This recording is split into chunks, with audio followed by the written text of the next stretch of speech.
Hello, YTPC. Ethan, Parsimonious Piper here. Today, we have some more morsels for mental manducation. But first, what am I smoking? In my Pipe by Lee 3-star bent poker, I've got a bowl of Byzantium. Love the stuff. So, let's start off with a correction, or at least a partial correction.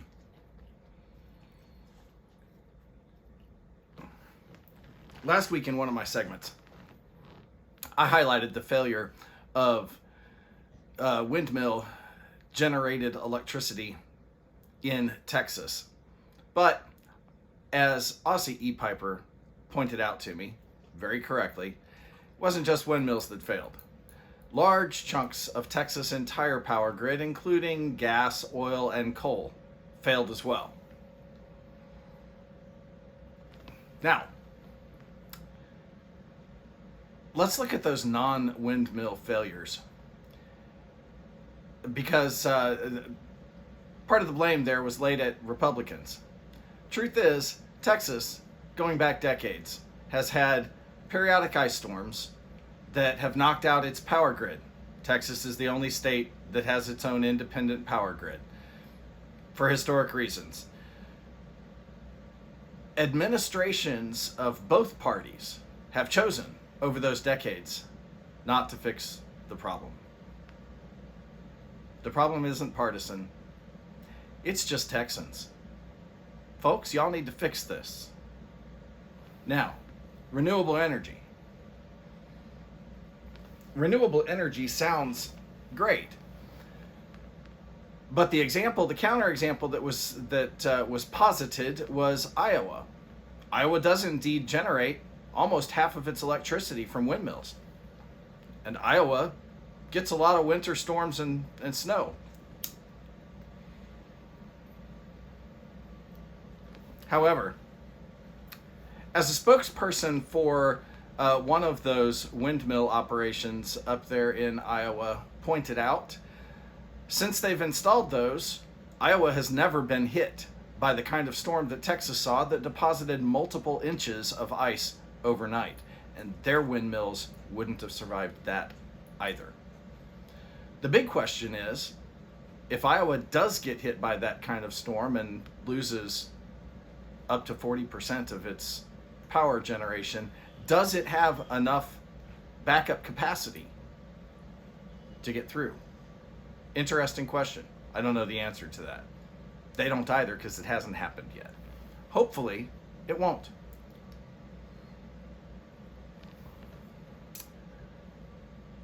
Let's go on. Is the virus under control? CNBC had a very interesting piece the other day.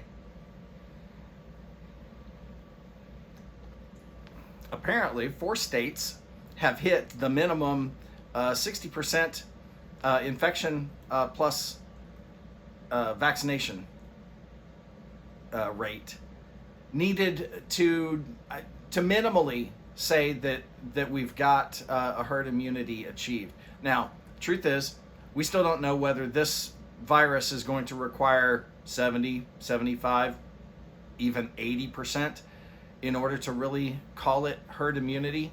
But it was interesting. You got 4 states that have already reached that threshold, and there are 3 more knocking at the door. Of those 7 states, 6 of them are run by Republicans.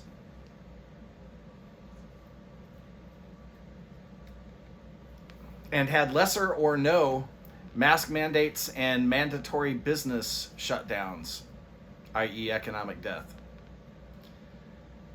But their infection, hospitalization, and mortality rates tracked with the rest of the country on average.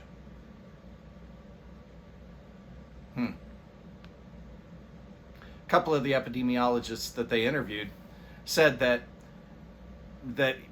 even beyond looking at the 60% threshold, that with the vaccinations and our current infection rate, it's possible we could get the country back to something like normal in April or May. Yeah, we'll see. Don't hold your breath. 2018, Washington Post headline: The American Tradition of Caging Children. And another headline, same year: The Real Reason We're Locking Children in Cages. Washington Post headline, 2021: First migrant facility for children opens under Biden. Seriously.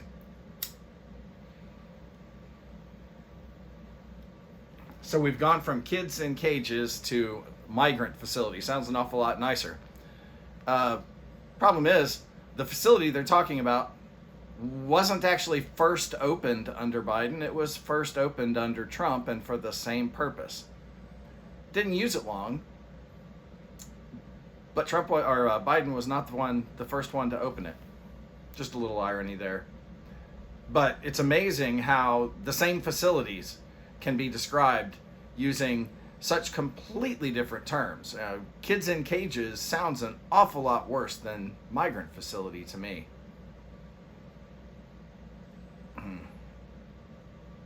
Portland is still burning. Last week, violent riots swept through the city again, with businesses having windows broken, doors smashed, loss of property. This has been going on for 9 months, folks. The Portland police clearly, and the local politicians clearly have no interest in stopping it. It just keeps going on and on and on. Hey, but the good news, starting around 10 p.m. Saturday evening, after all of the damage had been done, the police made some arrests.